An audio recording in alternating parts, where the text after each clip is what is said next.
This video is a short review on the Retro Achievement Set for Where's Waldo on the NES. It will cover different challenges required and introduce some tips and tricks that I found helpful when completing the game. The focus is more on just the retro achievement aspect of the game and not the base game. The goal here is to see how much retro achievements add to this game's overall experience and help you decide whether you'll be the next to claim this badge.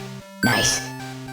Okay, let's take a look through the set. It's a pretty short one, you can finish it up in a couple hours. It's worth 110 points. For the most part, you're just playing through the game on each of the difficulty settings. There are a few skill-based type of achievements, nothing too complicated. There's an achievement to find Waldo on your first try, and also one to find him in under 10 seconds. You might actually end up doing both of those on the very first level. And if you miss him, you could easily restart and try the first couple levels until you get it. There's also one to collect during the slot machine minigame. You just have to match anything but Waldo.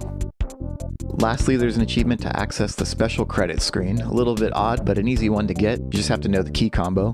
So to get this one, you want to wait on the title screen until it flips to the credit screen. When you see the credit screen, hold up, left, select B and A, then switch to down, right, start B and A. And if you entered it correctly, you should hear your achievement pop, and you'll be greeted with the extra special thanks menu. Perfect, off to a great start. Some people say that's one of the hardest ones in this whole set. Oh, and don't forget to thank Cricket.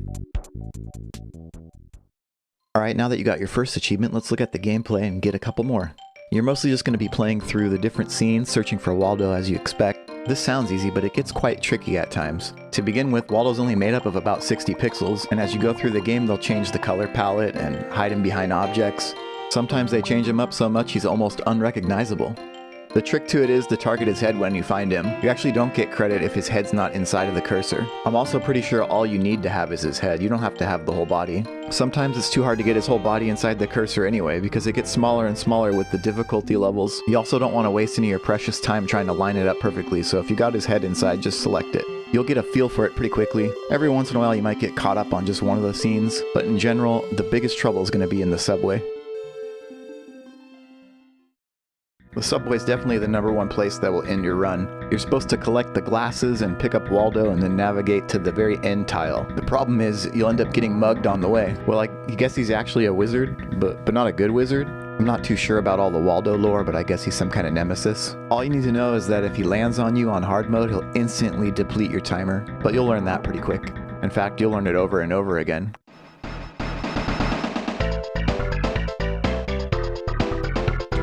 Oh! He won't leave.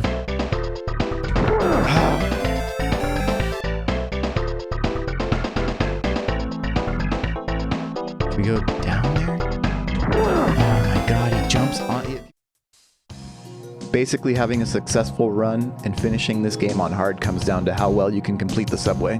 The best strategy to deal with this guy is pretty much just to avoid him by not standing still on any one tile for too long. He will teleport onto you, especially when you're towards the end. I guess it makes sense, he's a wizard after all. I think it's probably scripted to target you once you're closer to the finish. I think the thing that helped me the most was just to stay at the start and scan the level first before I made any moves. This way I wasn't getting caught out in the middle without any plans. So just start at the end and trace yourself out a visual pathway. Try to link to the 2 items and then back to the starting position. I didn't find the need to flip too many tiles. In this example I only flipped 1, and a lot of times on hard I found myself going up and around the outside like you see here. Once you're sure of your path, start moving out and make your way through the maze. It's also important to note that you have to land on the exact tile to exit. You can't land on the corner like this. There is one other mechanic to consider, and that comes up during the cave stage. You have an option to collect the hourglass. The problem is it's a gamble whether it actually adds or subtracts from your timer. The odds seem to be about 50-50, so up to you whether you want to take the risk. Although on the hard difficulty it seems almost necessary to get the extra 100 seconds. But if you get the penalty instead, you may have just ended your run. And that's really all the strategy you'll need to tackle this game.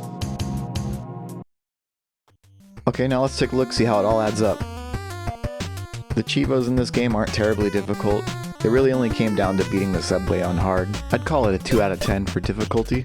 It's very doable after a few tries, and it doesn't take very long to get back to the subway if you fail. Okay, and for value, this will correlate directly to how many retro achievement points you can earn for your account. Since this game's worth 110 points for hardcore, I'll give it a 2 out of 10. So definitely on the lower side for total points earned, but points are still points.